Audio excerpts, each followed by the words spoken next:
ரசூல் ஸல்லல்லாஹு அலைஹி வஸல்லம் சொன்னார்கள், ஒரு சஹாபாக்களை எல்லாம் பார்த்துவிட்டு சொன்னார்கள், ஒரு காலம் வரும் என்றார்கள்.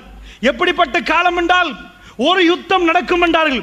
அந்த யுத்தம் முடிய மறு யுத்தம் நடக்கும் என்றார்கள். அந்த யுத்தம் முடிய மறு யுத்தம் நடக்கும் என்றார்கள். இப்படியே ஒரு யுத்தம் முடிய இன்னொரு யுத்தத்தை அந்த மக்களுக்கு அல்லாஹ் வாக்களித்துக் கொண்டே இருப்பான் என்றார்கள்.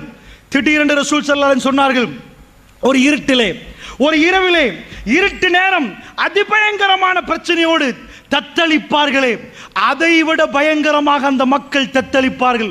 உலகம் அவர்களை விட்டு கைவிரித்துக் கொள்வார்கள். ஆனால் யுத்தம் முடியவே முடியாது. மறுபடி ஒரு யுத்தம் வரும் என்றார்கள். இது வந்து கொண்டே இருக்கும் என்றார்கள். அங்கே ஜிஹாது நடந்து கொண்டே இருக்கும் என்றார்கள். ஹத்தா, எது வரைக்கும் தெரியுமா? மறுமை நாள் வரும் வரைக்கும் நடக்கும் என்றார்கள் ரசூலுல்லாஹ். கடைசி நேரம் வரும் வரைக்கும் நடக்கும் என்றார்கள். திடீரென்று ரசூலுல்லாஹ் மௌனமாகிவிட்டு சொன்னார்கள், அது எந்த பூமி தெரியுமா என்றார்கள். சஹாபாக்கள் பார்த்தார்கள். ரசூலுல்லாஹ் விரலை நீட்டினார்கள். ஷாம் என்றார்கள் ரசூலுல்லாஹ். எப்படி நீட்டினார்கள் தெரியுமா? ஷாம் என்று நீட்டி மடக்கவில்லை. சஹாபாக்கள் சொன்னார்கள், ரசூலுல்லாஹ் ஷாம் என்று நீட்டிக்கொண்டே இருந்தார்கள். எந்த அளவுக்கு நீட்டினார்கள் என்றால், ரசூலுல்லாஹ் களைப்பாகி விட்டார்கள், அவருடைய விரல் வலிக்கிறது என்று ஆகிற நிலைமை வரைக்கும் விரலை நீட்டிக்கொண்டு ஷாம் என்றார்கள்.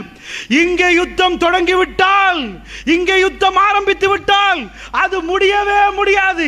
அந்த யுத்தத்துக்கு பிறகு மறு யுத்தம், மறு யுத்தத்துக்கு பிறகு மறு யுத்தம். மல் அமா என்றார்கள் ரசூலுல்லாஹ்.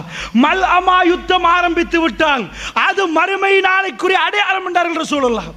இன்றைக்கு ஆரம்பிக்கப்பட்ட யுத்தம் அந்த யுத்தமா? அல்லாஹு ஆலம். அல்லாஹ்வுடைய நல்லடியார்களே, நான் சொல்லக்கூடிய ஹதீஸ்களை எல்லாம் வைத்து விட்டு நீங்கள் கடைசியில் முடிவெடுங்கள், இது அப்படிப்பட்ட யுத்தமா என்று முடிவெடுப்பதற்கு தான் இந்த தலைப்பு தரப்பட்டிருக்கிறது.